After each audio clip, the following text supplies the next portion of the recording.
power is that he's a brilliantly innovative thinker. Every job he ever had, he has some new ideas on how to improve it, how to make it better. And the slug who runs the business he works for is not interested in it, just does it the way the business has always been done, not interested in revolutionizing it, always says to Wynand, "Shut up, kid, you don't run things around here." And of course, later on, when Wynand is wealthy and powerful, he names his yacht the I Do. You know, in answer to all those people of his youth, because he's telling them, "Oh, yes, I do. Yes, I do run things around here." So he thinks that the only way that the brilliant independent thinkers can rise to the top in such a world is by gaining power over them. It's an error that's similar to Dominique's, who thinks that the only way to success in a corrupt world is by selling your soul. So he panders, seeks power of others. He panders to the lowest taste of the crowd in order to gain wealth. He buys and sells politicians. He wars against rival papers and puts them out of business. He makes a hobby out of corrupting the men of integrity. He'll lose money in order to break powerful men who are not his competitors. Ayn Rand tells us in the background scenes to Wynand. And no one knows what his motives are. So why does he do this? For example, why does he put out of business these?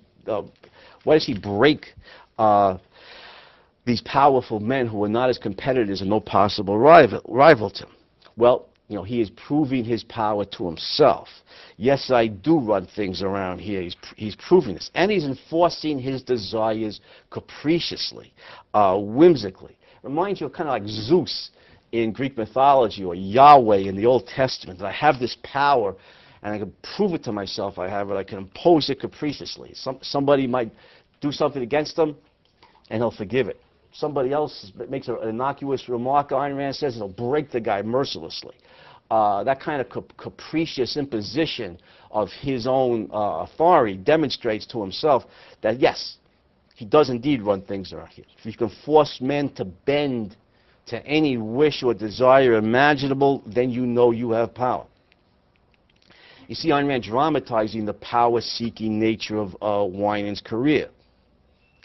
And his belief that life requires the conquest of others. Now, this is an example of the theory that human beings are motivated primarily by the desire to gain power, to dominate others. And this has been a common, though minority, theory in the history of moral philosophy. I'll give you a few examples quickly. The sophists in classical Greece. Thrasymachus in Plato's Republic is a good example, or Callicles, or Gorgias. The sophists in classical Greece held that, in Thrasymachus' words in the Republic, justice is the will of the stronger. Is that a great line or what? This is the Saddam Hussein school of moral philosophy. Justice is the will of the stronger. You know, I got a million guys in my army and 50,000 Soviet jeeps, Soviet tanks. The Kuwaitis got 6 guys in their army in a jeep. You know, consequently, you know, the Kuwaiti oil is mine. So that's the sophist view. You know, the more powerful among men do and ought to use their strength to dominate those weaker. Now, Machiavelli in the Renaissance, you know, held a similar view, where human beings basically want is power, and so he writes The Prince, which is a how-to guidebook to would-be power seekers on how to gain and retain political power, and from what I understand was bedside reading for Adolf Hitler. Thomas Hobbes, third example, in the 17th century, proclaims that human nature is aggressive, violent, mindlessly self-serving, argues that life in the absence of a criminal justice system, what he calls a state of nature, would be the war of each against all, and that life in this condition, again, in a great line, life in this condition, as he puts it, would be, quote, poor, solitary, nasty, brutish, and short, unquote, and believes that only an absolute dictator, an all-powerful ruler on earth, can prevent human beings from cutting each other's throats. But I think the real exponent of this point of view that has the influence on Wynand's, the development of Wynand's character is Friedrich Nietzsche, 19th century German philosopher, who argues, in contrast to Christianity, or religion more broadly, since Nietzsche is a devout philosophical atheist, Nietzsche argues that reality is not one divine will it's a whole series of little mini wills. You and I, for example, all of us willing. And Nietzsche is what's known as a voluntarist in the history of philosophy. That is the will, this kind of desire to take action, which pushes this desire, which push us to action. The will takes precedence over the intellect. So we're not governed by our thinking. We're governed by our will or our desires, which impel us to action. And what are these little wills will?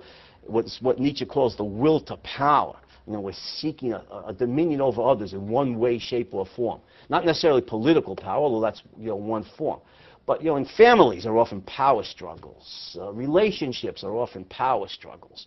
You see it in any organization, business, military, governmental, the Boy Scouts. I see it in philosophy departments. The struggle to be departmental chairman, the struggle, to have the power, even though the power is nothing.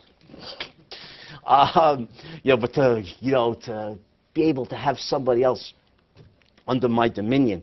And so to Nietzsche, this is the essence of human life, this will to power, this struggle.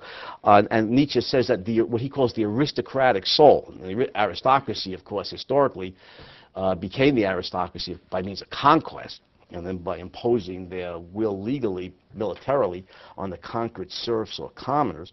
The aristocratic soul, what Nietzsche calls the Overman, the Übermensch in German, the Overman, or superior man, knows and embraces this truth joyously, that life is about gaining ascendancy over others. He seeks mastery over the ordinary herd, the slaves, as Nietzsche calls them. And the slaves are the bulk, the overwhelming preponderance of human society, that Nietzsche sees as a crowd of whimpering, sniveling, anxiety-ridden, Woody Allen-style nebbishes. And all of these moral philosophers throughout history, the sophists, Machiavelli, Hobbes, Nietzsche, agree to at least some extent on one thing, and that is that the brutal exploitation of others is and or should be the highest value in human life. Now, the name for this theory in the history of moral philosophy is cynical egoism. The cynicism is manifest. Cynicism meaning no virtue is cynicism is a theory of human nature claiming that no virtue is possible to man, and consequently leads to the moral code of exploitation, because if no virtue is possible, then the golden rule for cynics becomes do unto others before they do unto you, because they will. Now, in my book on objectivism, which is almost complete, Objectivism in One Lesson, I've argued that there's nothing egoistic about this. There's nothing in one's self-interest about this code. So I renamed it. I took it upon myself to